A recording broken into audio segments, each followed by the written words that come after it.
Hello everyone. So friend, कैसे हैं आप सभी? आई होप आप सभी अच्छे होंगे। सो गाइस, अष्टांग हृदय का प्रथम अध्याय हमने स्टार्ट किया था, जो कि आयुष्कामी अध्याय। इसके 2 लेक्चर मैंने ऑलरेडी कवर कर दिए हैं। तो अगर आपने वो लेक्चर नहीं देखा है तो जाइए प्लेलिस्ट में, आपको लेक्चर मिल जाएंगे। ठीक है, आज के इस लेक्चर में हम बात करेंगे दोष के गुण तक हमने लास्ट लेक्चर में देख लिया था, तो उसके आगे के श्लोकों को आज के इस लेक्चर में हम देखेंगे। ठीक है, आज का लेक्चर एकदम बेसिक होने वाला है। यहाँ पर हम देखेंगे धातु के बारे में, हम देखेंगे रसों के बारे में, विपाक के बारे में, वीर्य के बारे में। ठीक है, और रोगों की साम्य अवस्था, असाम्य अवस्था, इसके बारे में हम देखेंगे। ठीक है, तो एकदम बेसिक लेक्चर होने वाला है। और यहाँ पर एक चीज और आपको मैं बता दूं कि देखो, यहाँ पर धातु का जिक्र किया गया है, वीर्य का जिक्र किया गया है, रस का जिक्र किया गया है। तो अगर आप मेरे से ये उम्मीद करो कि मैं धातु को एकदम डिटेल में आपको बतलाऊं, तो वो मैं यहाँ पर नहीं कर सकता हूँ। क्यों नहीं कर सकता हूँ? क्योंकि देखिए, धातु का अलग से एक चैप्टर है, रस का अलग से एक चैप्टर है, वीर्य का अलग से एक चैप्टर है। तो इस चैप्टर में आपको सिर्फ इतना पता होना चाहिए कि धातु क्या होती है और धातु कितने प्रकार की, रस क्या होते हैं, रस कितने प्रकार के होते हैं, रसों का दोषों पर क्या प्रभाव पड़ता है, वीर्य क्या होते हैं, वीर्य कितने प्रकार के होते हैं, विपाक क्या होता है, विपाक कितने प्रकार के होते हैं। तो एकदम बेसिक चीजें आज के इस लेक्चर में हम कवर करने वाले हैं। कुछ यहाँ पर इंपॉर्टेंट चीजें भी होगी जो आपको मैं बता दूंगा कि इस लेक्चर में क्या क्या आपके लिए बहुत ही ज्यादा इंपॉर्टेंट है और किसके श्लोक आपको याद करना है। तो इस वीडियो को आप एंड तक देखिए। ठीक है, चलिए।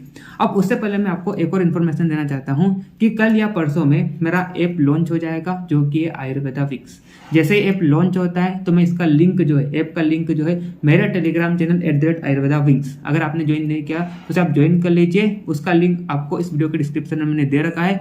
तो जैसे ऐप लॉन्च होता है तो मैं वहां पर आपको इन्फॉर्म कर दूंगा। तो एक बार आप ऐप को डाउनलोड करना, और मैं वहां पर क्या करने वाला हूँ, BMS फर्स्ट प्रोप का कंप्लीट कोर्स लॉन्च करने वाला हूँ। देखिए, आप यहाँ पर आपको स्क्रीन पर दिखाई दे रहा है थंबनेल, यहाँ पर मैं BMS फर्स्ट प्रोप का कंप्लीट कोर्स लॉन्च करने वाला हूँ। मीडियम इसका हिंदी प्लस इंग्लिश रहेगा। अगर हम इस कोर्स की फीचर की बात करें तो यहाँ पर आपको रिकॉर्डेड वीडियो लेक्चर मिलेंगे, आपको यहाँ पर डिजिटल नोट्स मिलेंगे, लाइव सेशन होंगे। देखिए, अब लाइव सेशन में कैसे लूंगा, तो देखो, आपको जो पढ़ाई होगी, जैसे कि मैंने अभी यूट्यूब पर वीडियो डाला, इसी तरह से आपके रिकॉर्डेड लेक्चर आपको ऐप पर टाइम टू टाइम मिलेंगे। ठीक है, और अगर हर संडे हम क्या करेंगे, यहाँ पर आपके लिए लाइव सेशंस ले लिया करेंगे। ठीक है, ताकि मेरे और आपके बीच में क्या रहे, इंटरेक्शन बना रहे।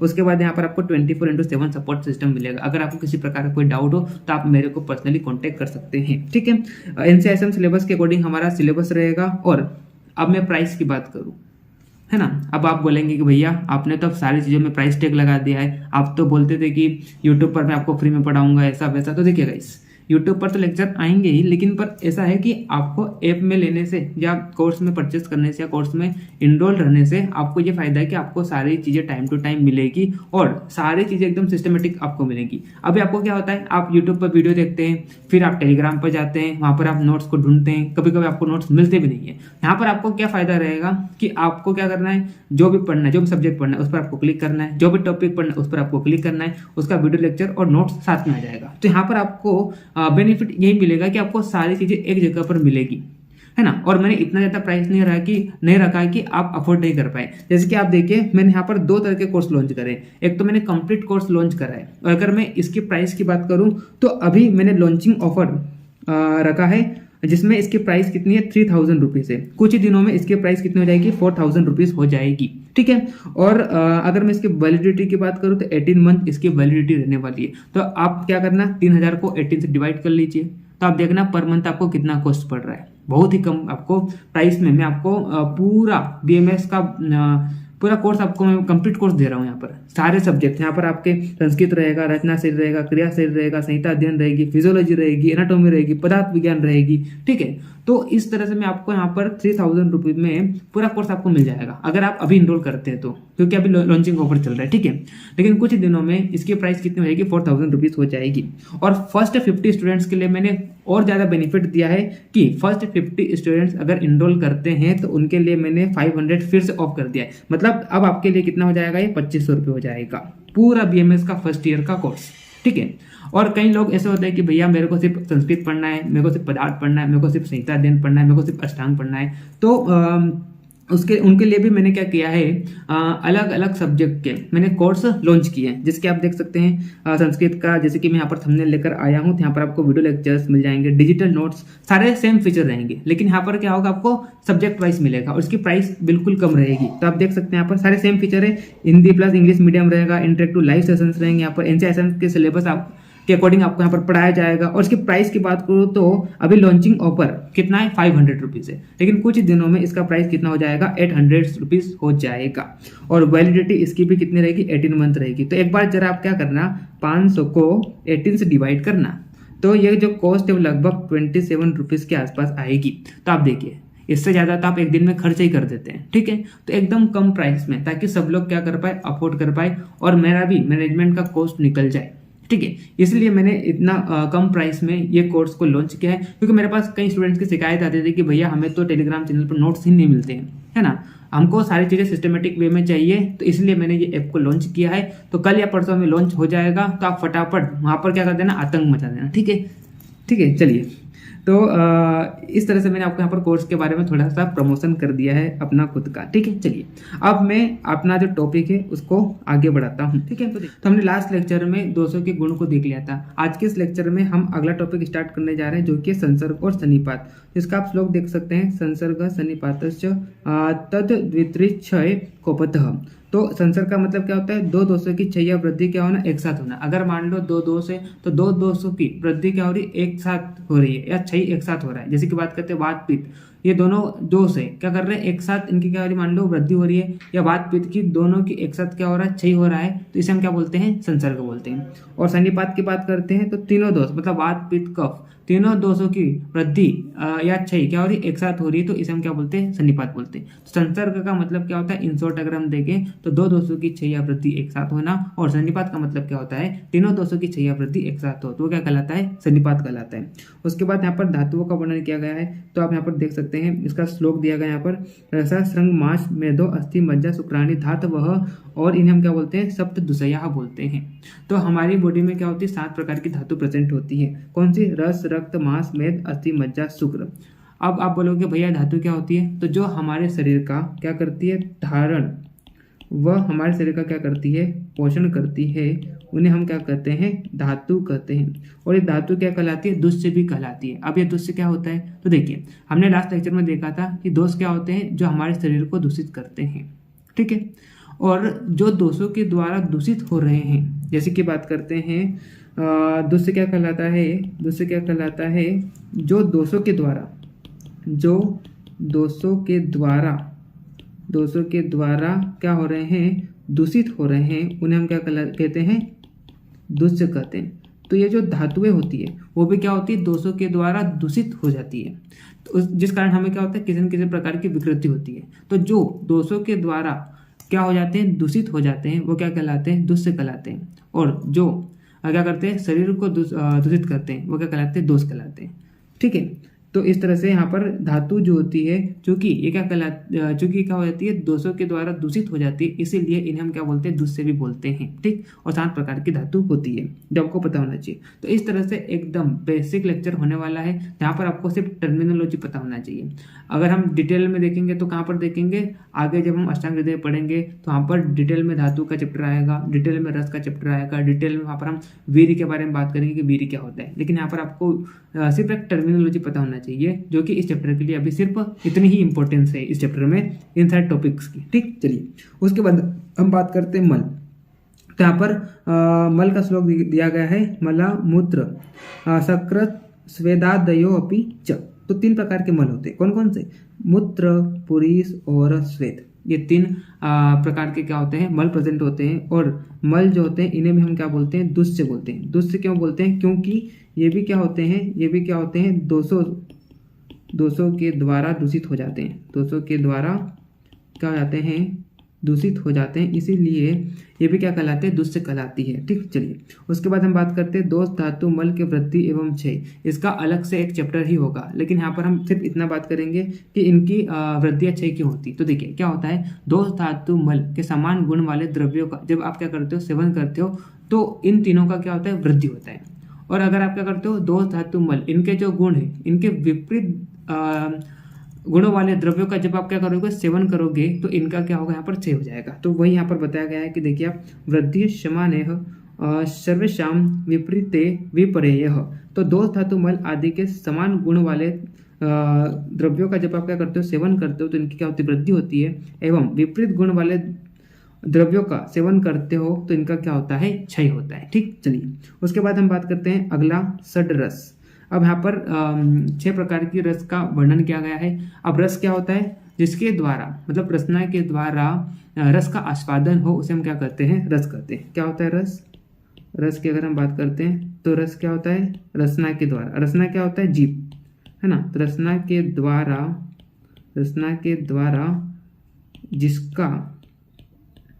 जिसका क्या हो, आस्वादन हो, उसे हम क्या करते हैं, उसे हम रस करते हैं। ठीक है, देखिए अब आपको समझाता हूँ। देखो क्या होता है कि कोई द्रव्य, किसी द्रव्य को आप जब आप क्या करते हो, जीभ पर रखते हो, तो उससे क्या होता है, किसी न किसी रस की क्या होती है, प्रतीति होती है।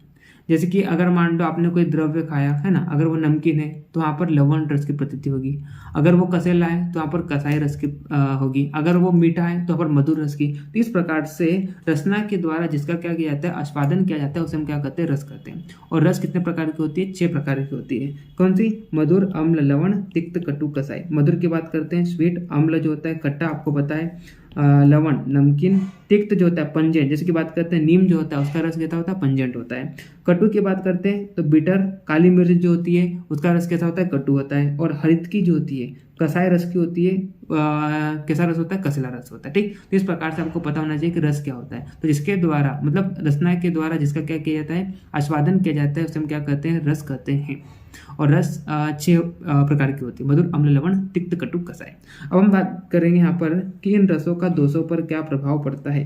तो आप अब ये टॉपिक जो है थोड़ा इम्पोर्टेंट है, अगर श्लोक नहीं याद हो तब भी चलेगा, लेकिन आपको पता होना चाहिए कि कौन सी रस जो होती है किस दोष का समन करती है और किस दोष का क्या करती है, प्रकोप करती है। तो इसके लिए मैं आपके लिए एक ट्रिक बनाकर लाया हूँ। तो देखिए आपको क्या करना है, क्रम में सारे रस को याद कर लेना है। जैसे कि आपको पता है 6 प्रकार के रस है, मधुर, अम्ल, लवण, तिक्त, कटु, कसाय। इस प्रकार से आपको इसी क्रम में रसों को याद कर लेना है। ठीक है, अब इनको क्या करना है, एक लाइन में लिख देना है, मधुर, अम्ल, लवण, तिक्त, कटु, कसाय। जैसे कि मैं लिख के आया हूँ, मधुर, अम्ल, लवण, तिक्त, कटु, कसाय। ठीक, लेफ्ट हैंड साइड में आप पात लिखिए और राइट हैंड साइड में आप क्या लीजिए, कफ लिख दीजिए। ठीक, अब देखिए, अब आपको क्या करना है, देखना है कि कौन सी रस जो होती है वात का समन करती है और वात का प्रकोप करती है। तो आपको कैसे याद रखना है, आपको समन से स्टार्ट करना है। तो ऊपर की तीन रस जो होती है वात का क्या करती है, शमन करती है, और नीचे की 3 जो रस होती है वात का क्या करती है, प्रकोप करती है।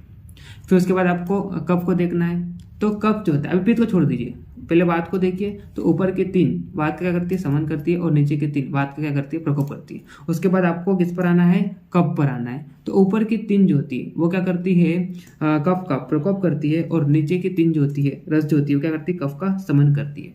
तो इस प्रकार से आपको याद कर लेना है। उसके बाद आपको आना है किस पर, पित्त पर आना है। ठीक है, तो फिर सेम आपको क्या करना है, मधुर, अम्ल, लवण, तिक्त, कटु, कसाय। इस तरह से आपने लाइन में लिख दिया। उसके बाद आपको क्या करना है, समन से स्टार्ट करना है। तो देखिए सबसे पहले आपको समन, उसके बाद प्रकोप, उसके बाद शमन, प्रकोप और समन, बस। तो क्या हो जाएगा, मधुर जो होती है पित्त का समन करती है, अम्ल जो होते हैं वो क्या करती है, पित्त का प्रकोप करती है, लवण पित्त का प्रकोप करती है, तिक्त शमन करती है, कटु रस जो होती है प्रकोप करती है, और कसाई जो होती है क्या करती है, शमन करती है। तो आपको बस क्या करना है, वात को याद करने के लिए ऊपर की 3 जो होती है वात का क्या करती है, शमन करती है, नीचे की 3 जो होती है वात का क्या करती है, प्रकोप करती है। और कफ जस्ट अपोजिट हो जाएगा इसका, वात का। तो कफ की अगर हम बात करते हैं तो ऊपर की 3 कफ का क्या करती है, प्रकोप करती है, और नीचे की 3 जो होती है वो क्या करती है, कफ का शमन करती है। और अगर पित्त की बात करते हैं तो पित्त में आपको देखो सेम लिख लिए, मधुर, अम्ल, लवण, तिक्त, कटु, कसाय, ऐसे लिख लिए। फिर आपको समन से स्टार्ट करना है। तो समन, उसके बाद क्या हो जाएगा, प्रकोप, फिर समन, फिर प्रकोप, फिर समन। ठीक, इस तरह से आपको याद कर लेना है। उसके बाद हम बात करते हैं त्रिविध द्रव्य। तो द्रव्य कितने प्रकार के होते हैं, 3 प्रकार के द्रव्य होते हैं, समनम, कौपनम, स्वस्थ हितम, द्रव्य मिति त्रिधा। तो 3 प्रकार के द्रव्य होते हैं। कौन से, समन द्रव्य, कौपन द्रव्य और स्वस्थ हित द्रव्य। अब समन द्रव्य क्या होते हैं, समन द्रव्य ऐसे द्रव्य होते हैं जब इनका आप क्या करते हो, सेवन करते हो। ठीक है, इन द्रव्यों का जब आप क्या करते हो, समन करते हो, तो इनसे क्या होता है, वात, पित्त, कफ, इनका क्या होता है, शमन होता है। इनका क्या होता है, शमन होता है। जैसे कि मैं एग्जांपल्स की बात करूं कि तेल हो गया, है ना, घृत हो गया और मधु, ये क्या होता है, समन द्रव्य है। ये क्या करते हैं, तेल जो होता है वो क्या करता है, वात का शमन करता है। घृत जो होता है वो क्या करता है, पित्त का शमन करता है। मधु जो होता है वो क्या करता है, कफ का शमन करता है। तो ये तीनों द्रव्य जो होते हैं कैसे द्रव्य होते हैं, शमन द्रव्य होते हैं। कोपन द्रव्य की बात करते हैं तो कोपन द्रव्य क्या होते हैं, कोपन द्रव्य ऐसे द्रव्य होते हैं जो क्या करते हैं, वात हो जो क्या करते हैं, दोष, धातु और मल, इनका क्या करते हैं, कुपित करते हैं। तो जो द्रव्य क्या करते हैं, दोष, धातु, मल, इनको कुपित करते हैं, उन्हें हम क्या बोलते हैं, कोपन द्रव्य बोलते हैं। और स्वस्थ हित द्रव्य क्या होते हैं, स्वस्थ हित द्रव्य ऐसे द्रव्य होते हैं जब इनका आप क्या करते हो, सेवन करते हो तो आप कैसे रहते हो, हेल्दी रहते हो या स्वस्थ रहते हो, इसीलिए इन्हें हम क्या बोलते हैं, स्वस्थ हित द्रव्य। इनसे क्या होता है, जब इनका आप सेवन करते हो तो आप कैसे रहते हैं, स्वस्थ या हेल्दी रहते हैं। ठीक, चलिए उसके बाद हम बात करते हैं वीर्य। अब वीर्य कितने प्रकार के होते हैं, तो वीर्य जो होते हैं वो दो प्रकार के होते हैं, उष्ण वीर्य और शीत वीर्य। अब आप बोलेंगे भैया ये वीर्य क्या होता है, तो वीर्य को हम बोलते हैं पोटेंसी। अब पोटेंसी क्या होता है, तो अभी आपको यहाँ पर समझ में नहीं आएगा वीर्य, लेकिन जब हम थोड़ा अष्टांग में आगे पढ़ेंगे, है ना, तो यहाँ पर द्रव्य आदि विज्ञानीय करके चैप्टर है, जहाँ पर वीर्य को डिटेल में बताया गया है। कुछ आचार्य जो होते हैं 2 प्रकार के वीर्य बताते हैं, कुछ आचार्यों ने 8 प्रकार के वीर्य को बताया। तो हम वहीं पर अब इस टॉपिक को डिटेल में देखेंगे, लेकिन अभी आपको इतना पता होना चाहिए कि वीर्य यहाँ पर इसके अनुसार देखें तो कितने प्रकार के, 2 प्रकार के, उष्ण वीर्य और शीत वीर्य। ठीक, चलिए उसके बाद हम बात करते हैं विपाक की। तो विपाक कितने प्रकार के होते हैं, 3 प्रकार के विपाक होते हैं। देखिए आप, त्रिधा विपाक को द्रवस्य स्वादु अम्ल कटु कात्मक। तो 3 प्रकार के विपाक होते हैं, मधुर, अम्ल और कटु। अब यहाँ पर देख सकते हैं, अब आप बोलेंगे कि भैया ये विपाक क्या होता है। देखिए विपाक मैं आपको समझाता हूँ। देखिए जब आप क्या करते हो, कोई भी द्रव्य का सेवन करते हो तो उस द्रव्य में, और वो द्रव्य कैसा है, रस युक्त द्रव्य, मतलब उसमें कोई ना कोई रस प्रेजेंट है। अब मैं आपको बतला दूं कि कोई भी अगर मान लो द्रव्य है, उसमें कोई सा भी रस है, चाहे उसमें मधुर हो, अम्ल हो, लवण हो, तिक्त हो, कटु हो, कसाई हो, मतलब किसी प्रकार का रस है, लेकिन उसका जो विपाक होगा वो मधुर होगा या तो फिर अम्ल होगा या तो फिर कटु होगा। अब आप बोलेंगे भैया हमको ये समझ में नहीं आया, आप क्या बात कर रहे हैं। तो ये समझाने के लिए मैं आपको सबसे पहले विपाक का मतलब बतला देता हूँ कि विपाक क्या होता है। देखिए विपाक क्या होता है, तो विपाक की डेफिनेशन है कि रस युक्त द्रव्य, कोई भी क्या है, रस युक्त द्रव्य, इसका जब आप क्या करते हो, सेवन करते हो। ठीक है, इसका जब आप क्या करते हो, सेवन करते हो। सेवन करने पर क्या होता है फिर, इसका जाठर अग्नि के द्वारा क्या होता है, पाचन होता है। इसका क्या होता है, पाचन होता है। तो इसका पाचन हो जाने पर जो अंत में, पाचन हो जाने पर जो अंत में रस निकलता है उसे हम क्या बोलते हैं, विपाक बोलते हैं। उसे हम क्या बोलते हैं, विपाक बोलते हैं। और जो विपाक होता है कितने प्रकार का होता है, 3 प्रकार का होता है। जैसे कि मैंने आपको बताया क्या होता है, मधुर होता है, अम्ल होता है और क्या होता है, कटु होता है। ठीक, इस प्रकार से 3 प्रकार के विपाक होते हैं। अब मैंने आपको क्या बोला था कि कोई भी द्रव्य है उसमें कोई भी रस हो, चाहे वो मधुर, अम्ल, लवण, तिक्त, कटु, कसाई, किसी प्रकार का रस हो, लेकिन जब उसका क्या होता है, पाचन होता है, पाचन होने के बाद जो अंत में रस निकलता है, मतलब जो विपाक निकलता है, वो 3 ही होते हैं। कौन से, चाहे वो या तो मधुर होगा, या तो अम्ल होगा, या तो क्या होगा, कटु होगा, है ना। तो अब देखो, इस आई होप आपको समझ में आ गया होगा मैं क्या बोल रहा हूँ। देखिए क्या मैंने बोला कि मान लो कोई द्रव्य, जैसे कि मान लो ये कोई द्रव्य है ना, अब ये इसमें रस कोई सा भी हो, चाहे वो मधुर हो, अम्ल हो, है ना, लवण हो, तिक्त हो, कटु हो, कसाई हो, कोई भी हो, लेकिन जब इसका क्या होगा, पाचन होगा, जब इसका क्या होगा, पाचन होगा, तो इसका जो विपाक होगा वो इन्हीं तीनों में से होगा। इन्हीं तीनों में से होगा। कौन तीनों में से, इन तीनों में से। या तो वो क्या होगा, मधुर होगा, या तो वो क्या होगा, अम्ल होगा, या तो वो क्या होगा, कटु होगा। और जो मधुर विपाक होता है वो किस किस से मिलकर बना होता है, मधुर जो होता है वो किससे मिलकर बना होता है, मधुर तथा लवण रस से मिलकर बना होता है। और अम्ल जो होता है वो किससे बना होता है, अम्ल रस से मिलकर बना होता है। और कटु विपाक जो होता है इसमें कौन कौन सा रस होता है, इसमें होता है तिक्त, कटु, कसाई। तिक्त, कटु और कसाई। तो मान लो कोई द्रव्य है ना, वो किसी भी रस से युक्त हो, लेकिन जब उसका क्या होता है, पाचन होता है, तो पाचन होने पर इन्हीं तीनों में से विपाक होगा, मधुर होगा या तो फिर वो क्या होगा, अम्ल होगा या तो फिर वो क्या होगा, कटु होगा। तो आई होप आपको समझ में आ गया होगा। अगर नहीं भी समझ में आया हो टेंशन मत लीजिए, जब विपाक का जब टॉपिक आएगा तो वहाँ पर मैं फिर से डिटेल में बात करूंगा। लेकिन अभी आपको पता होना चाहिए कि 3 प्रकार के विपाक होते हैं, कौन से, मधुर, अम्ल और कटु। ठीक, चलिए अब हम बात करते हैं। अगला यहाँ पर श्लोक दिया गया है किसका, 20 गुण का। ठीक है, तो आयुर्वेद में टोटल 20 गुण होते हैं। अब देखिए जिसका श्लोक यहाँ पर दिया गया है, तो देखिए आप यहाँ पर क्या श्लोक है, गुरु मंद हिम स्निग्ध लक्षण सांद्र मृदु स्थिरा गुणः ससूक्ष्म विशदा विंशति श विपर्या। तो इस प्रकार से क्या होते हैं, 20 गुण होते हैं। कौन कौन से, गुरु जिसे हम इंग्लिश में क्या बोलते हैं, हेवीनेस, फिर लघु, स्निग्ध, रुक्ष, द्रव, सांद्र, शीत, उष्ण, मंद, तीक्ष्ण, स्थिर, सर, मृदु, कठिन, विशद, पिछिल, सुलक्षण, खर, स्थूल और सूक्ष्म। इस प्रकार से 20 प्रकार के क्या प्रेजेंट होते हैं, गुण प्रेजेंट होते हैं। और ये जो श्लोक है वो काफी ज्यादा इंपॉर्टेंट है, ये आपको याद कर लेना है। ठीक, ये आपको याद कर लेना है, मोस्ट इंपॉर्टेंट श्लोक है। ठीक, चलिए उसके बाद हम बात करते हैं नेक्स्ट टॉपिक क्या है, रोग एवं आरोग्यता। तो देखिए दोषों की विषमता जो होती है इससे क्या होता है, रोग होता है, और दोषों की साम्य अवस्था को हम क्या बोलते हैं, आरोग्यता बोलते हैं। मैंने आपको बताया था कि 3 प्रकार के दोष होते हैं, वात, पित्त, कफ। अगर इन तीनों दोषों में से अगर मान लो कोई भी दोष जो होता है वो क्या होता है, उसकी अगर मान लो असाम्य अवस्था हो जाती है, तो उससे हमको क्या होता है, किसी न किसी प्रकार की कोई ना कोई हमें विकृति होती है। ठीक है, अगर मान लो वात बढ़ जाता है, वात का अगर मान लो प्रकोप हो गया या वात का क्या हो गया, समन हो गया, तो इससे क्या होता है, किसी न किसी प्रकार की कोई क्या होती है, विकृति होती है। मतलब अगर दोषों की असाम्य अवस्था होती है तो हमें किसी न किसी प्रकार की कोई विकृति होती है और हमें क्या होता है, कोई ना कोई रोग हो जाता है। तो दोषों की विषमता जो होता है हम क्या बोलते हैं, रोग बोलते हैं। और दोषों की जो साम्य अवस्था रहती है, मतलब साम्य अवस्था मतलब क्या, कि जिस स्थान पर दोष विशेष प्रेजेंट होते हैं अगर वहीं पर प्रेजेंट हो तो इस अवस्था को हम क्या बोलते हैं, साम्य अवस्था बोलते हैं। तो अगर दोषों की साम्य अवस्था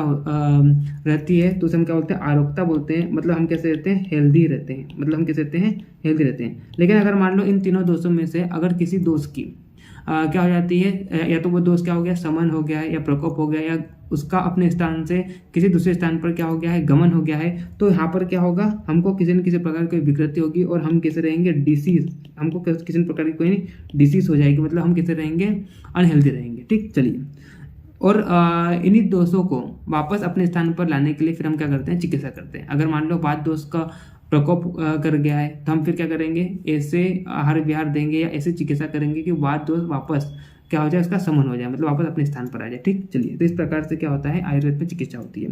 तो इसका आप श्लोक भी देख सकते हैं, रोगस्तु दोष वैषम्यम दोष साम्यम रोगता। ठीक, चलिए उसके बाद हम बात करते हैं रोग के भेद। तो रोग कितने प्रकार के होते हैं, 2 प्रकार के होते हैं, निज और आगंतु। तो आप यहाँ पर इसका श्लोक भी दे सकते हैं, निज आगंतु विभागेन तत्र रोगाद्विधा स्मृता।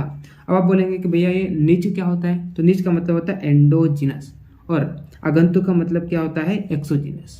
अब फिर भी नहीं आप समझे कि निज क्या होता है, आगंतु क्या होता है, तो मैं आपको बतलाता हूँ। देखिए निज की अगर हम बात करते हैं तो निज रोग क्या होते हैं, निज रोग ऐसे रोग होते हैं जो शरीर के अंदर, जिसके मान लो वात दोष के कारण, मतलब वात का क्या हो गया, समन हो गया है, वात का क्या हो गया, प्रकोप हो गया है, इनके कारण अगर मान लो कोई डिसीज हुई है, मतलब शरीर के अंदर जो फैक्टर्स प्रेजेंट है ना, या शरीर के अंदर मान लो वात दोष दूषित हो जाने के कारण, या अगर मान लो ये दोष जो होते हैं हमारे धातु को दूषित करते हैं, तो उसके कारण अगर हमको कोई ना कोई विकृति होती है तो वो दोष क्या कहलाते हैं, निज या एंडोजिनस कहलाते हैं। और आगंतु क्या होता है, आगंतु की बात करते हैं तो आगंतु रोग ऐसे रोग होते हैं जो बाहरी चोटों के कारण होते हैं। जैसे कि मान लो आपको कोई लट मार दे तो आपको मान लो ब्लड निकल गया है। ठीक है, अगर मान लो आपने अग्नि को टच कर दिया है तो उस कारण आपका हाथ जल गया है। ठीक है, अगर मान लो आपको सांप डस गया है ना, तो मतलब जो बाहरी फैक्टर्स, जो इन्वायरमेंट के फैक्टर्स के कारण अगर आपको किसी न किसी प्रकार की विकृति हो रही है तो उसे हम क्या बोलते हैं, आगंतु बोलते हैं। ठीक है, और निज क्या होता है, निज दोष रोग जो होते हैं वो ऐसे रोग होते हैं जो क्या होता है, शरीर के अंदर जो फैक्टर प्रेजेंट है उसी के कारण आपको क्या हो रहा है, कोई ना कोई रोग हो रहा है, तो वो क्या कहलाता है, निज। और आगंतु मतलब अगर मान लो आपको किसी ने लट से मार दिया है, सांप ने आपको डस दिया है, किसी तेजाब के कारण आपका हाथ जल गया है ना, तो या आपको सांप काट के चले गया है, तो ये जो रोग होते हैं वो आगंतुक कहलाते हैं। चलिए अब हम क्या करेंगे, इस टॉपिक को थोड़ा बाद में देखेंगे क्योंकि वीडियो का लेंथ काफी ज्यादा बढ़ रहा है। ठीक है, मैं सिर्फ 20 मिनट तक की ये वीडियो का लेंथ रखना चाहता हूँ। तो अब हम क्या करेंगे, रोगी की परीक्षा से नेक्स्ट लेक्चर में देखेंगे। ठीक, अब आई थिंक यहाँ पर सिर्फ एक लेक्चर और आएगा और हमारा जो फर्स्ट चैप्टर है आयुष्कामी अध्याय, वो चैप्टर क्या हो जाएगा, एंड हो जाएगा। ठीक, चलिए तो मिलते हैं नेक्स्ट वीडियो में, तब तक के लिए okay bye, see you again.